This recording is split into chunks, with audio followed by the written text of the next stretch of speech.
Good morning all of you. आज हम management of banking and insurance के अंदर हमारे यूनिट थर्ड का 24 लेक्चर स्टार्ट कर रहे हैं। आज का जो हमारा टॉपिक है ये हमारे प्रीवियस टॉपिक का ही कंटिन्यू पार्ट है, जो कि हमने अपने लेक्चर नंबर 24 में कंटिन्यू किया है। हमारा जो टॉपिक था वो था टाइप्स ऑफ इंश्योरेंस प्रोडक्ट। हम आगे के रिमेनिंग जो इंश्योरेंस प्रोडक्ट्स हैं उनके बारे में आज लेक्चर के अंदर पढ़ने वाले हैं। तो आज आप देखें तो यहाँ पे हम पढ़ेंगे फायर इंश्योरेंस के बारे में। तो सबसे पहले मैं आपको बताता हूँ कि फायर इंश्योरेंस का मतलब क्या है। Fire insurance is a contract under which the insurance company's consideration of the premium payable by the insured agrees to indemnify the assured from the loss or damage to the property insured against fire during a specified period of time and up to an agreed amount। अगर आप देखें तो fire insurance एक तरीके का contract है जो कि किसी भी इंश्योरेंस कंपनी के अंडर एक कंसिडरेशन में इंश्योर्ड के थ्रू प्रीमियम पे किया जाता है, और जो इंश्योरेंस कंपनी है वो इस एडमनीफाई पे एग्री होती है, जब वो ये एश्योर करती है कि इंश्योर्ड की प्रॉपर्टी को अगर कोई भी डैमेज हुआ या लॉस हुआ किसी भी फायर के अगेंस्ट, तो वो इसको इंश्योर करेगी, जो कि एक स्पेसिफाइड पीरियड ऑफ टाइम के अंदर हो रहा है। और जो भी हमने एक एग्रीगेट अमाउंट पे जो भी हमने डील की है उस पर हम उसको क्लेम देंगे। उसके बाद हम देख रहे हैं कि फायर इंश्योरेंस के 2 पॉइंट्स ऑफ कमेंट कौन कौन से हैं। तो अगर आप देखें तो यहाँ पे जो फर्स्ट पॉइंट है उसमें हम बता रहे हैं कि in life insurance the insurable interest must exit at both the time of contract and the time of loss. कि अगर आप देखें तो जो फायर इंश्योरेंस है वहाँ पे हमारा जो इंश्योरेबल इंटरेस्ट है वो एग्जिट होता है, चाहे अगर हम देखें तो वो हम अपने कॉन्ट्रैक्ट के टाइम पे भी एग्जिट करते हैं, और अगर हमें किसी भी तरीके का लॉस हो रहा है किसी भी टाइम पीरियड के अंदर तो उसमें भी हम अपने इंश्योरेबल इंटरेस्ट को देख सकते हैं। सेकेंड पॉइंट क्या है, fire insurance is a contract of indemnity and the insured can not claim more than the amount of actual loss subject to a maximum of the sum assured. Further the insurance company many compensate in the form of money और in the form of replacement और repair to the property damage by the fire. अगर आप देखें तो जो fire insurance है वो एक तरीके का कॉन्ट्रैक्ट है एडमिनिटी का। वहाँ पे हम इंश्योर्ड कर रहे हैं कि हम जो भी एक्चुअल लॉस है किसी भी सब्जेक्ट मैटर पे उसका जो अमाउंट होगा उसी का क्लेम हम करेंगे, जो भी हमारे मैक्सिमम एश्योर्ड होंगे उसी के बेसिस पे हम उसको क्लेम करेंगे। तो जो इंश्योरेंस कंपनी है वो कंपनसेट करती है उसको किसी भी मनी की फॉर्म में, या क्या करती है वो जो भी प्रॉपर्टी डैमेज्ड है फायर से उसको रिप्लेसमेंट या रिपेयर कराती है।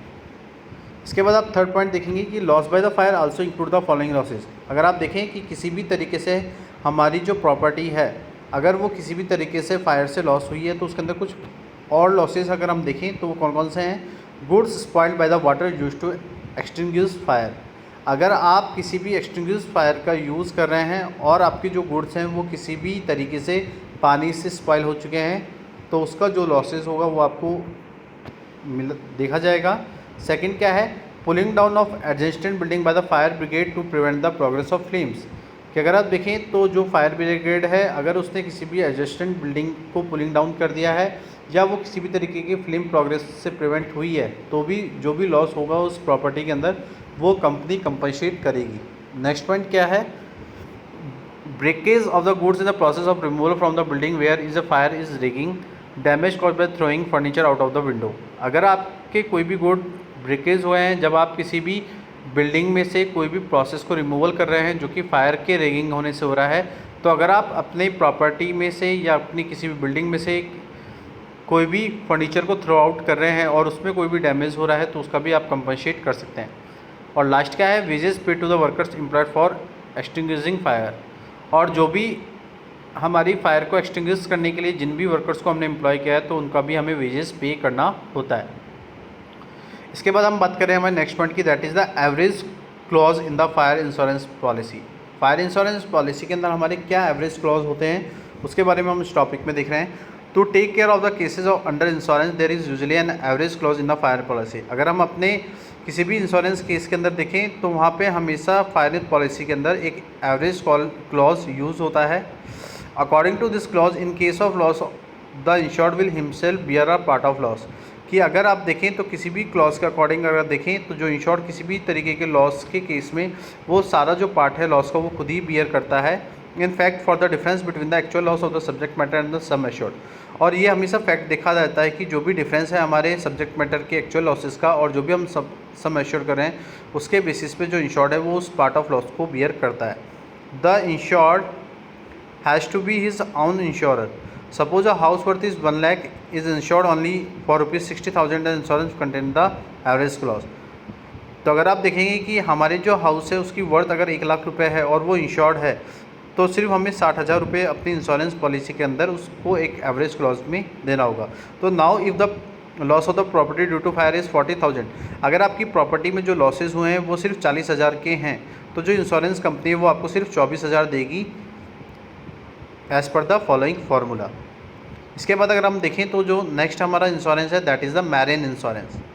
अगर हम देखें तो मैरिन इंश्योरेंस की क्या डेफिनेशन यहाँ पे दे रखी है कि a contract of marine insurance is a contract under the insurance company undertake the indemnify the insured against the losses which are incidental to the marine adventure.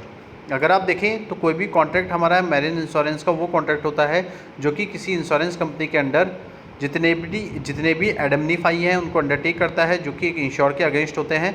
तो जो भी लॉसेज हम अपने इंश्योर के अगेंस्ट देख रहे हैं और वो किसी भी तरीके से किसी भी मैरिन एडवेंचर से इंसिडेंट हो चुके हैं, तो जो भी लॉस वो सफ़र करेगा वो हमारे मैरिन इंश्योरेंस के पार्ट होंगे। The risk in marine insurance which are insured against the known as perils of the sea and such as. अगर आप देखें तो मैरिन इंश्योरेंस के अंदर कौन कौन सी रिस्क इन्वॉल्व होती है जहाँ पे एक इंश्योर्ड अपने प्रिल ऑफ सी के बेसिस पे क्या क्या लॉसेस देख सकता है। तो पहला क्या है, स्टॉर्म, तूफान। दूसरा क्या है, collision of one ship against another on against rock. अगर कोई भी शिप है वो किसी दूसरी शिप से टकरा जाए या किसी रॉक से डैमेज हो जाए तो वो। तीसरा क्या है, burning and sinking of the ship. अगर शिप में कभी आग लग जाए या उसमें सिंकिंग हो तो उसका जो भी लॉस होगा वो हमेशा उस पार्टी को बियर करना पड़ेगा। Spoilage of the cargo by the sea water से अगर आपकी किसी भी कार्गो स्पाइलेज हो गए तो वो भी। Jettison, throwing of goods into the sea to save the ship from the sinking. Ship के सिंकिंग होने की वजह से अगर आपने कोई भी गुड्स सी से बाहर फेंक दी, वो शिप से बाहर सी में फेंक दिया है तो उसको भी कंसीडर किया जाएगा। कैप्चर और सीजर ऑफ द शिप, अगर आप शिप को कैप्चर कर रहे हैं उसका सीजर कर रहे हैं तो वो भी इसमें एक रिस्क को देखा जाएगा। नेक्स्ट क्या है, एक्शन ऑफ द मास्टर और क्रू ऑफ द शिप। तो जो भी हमारे शिप का क्रू है, जो भी मास्टर है, वो किस तरीके का एक्शन ले रहा है, तो इस तरीके की रिस्क भी आप अपने मैरिन इंश्योरेंस पॉलिसीज़ में देख सकते हैं। इसके बाद हम बात कर रहे हैं हमारे टाइप्स ऑफ मैरिन इंश्योरेंस कि मैरिन जो इंश्योरेंस होते हैं वो कितने तरीके के होते हैं। तो अगर हम देखें तो जो मैरिन इंश्योरेंस है वो 4 टाइप्स के होते हैं। अगर हम फर्स्ट इंश्योरेंस की बात करें that is the hull insurance for insurance of the ship. It cover the insurance of the vessel and the equipment like furniture and fitting machinery tools and engine etcetera. अगर आप देखें तो हुल insurance वो insurance है जो जहाँ पे हम अपने इंश्योरेंस को कवर कर रहे हैं किसी भी वेसल या इक्विपमेंट में, जैसे कि फर्नीचर, फिटिंग, मशीनरी, टूल या इंजन। सेकंड क्या है, that is the cargo insurance. It includes insurance of the cargo और goods contain in the ship and the personal belongings of the crew and the passengers. Cargo insurance के अंदर हम include कर रहे हैं cargo और उन गुड्स को जो कि एक शिप के अंदर कंटेन है, जो कि एक पर्सन बिलोंगिंग या कोई भी क्रू या पैसेंजर्स के हैं। नेक्स्ट क्या है, freight insurance. The shipping company charges some freight for carrying the cargo. आपने देखा होगा कि कोई भी शिपिंग कंपनी हमेशा उस फ्राइट के, जब वो किसी कार्गो को कैरी करती है तो उसके रिगार्डिंग चार्जेस लेती है। तो very often there is any agreement between the shipping company and the owner of good that freight will be paid only when goods reach the destination safely.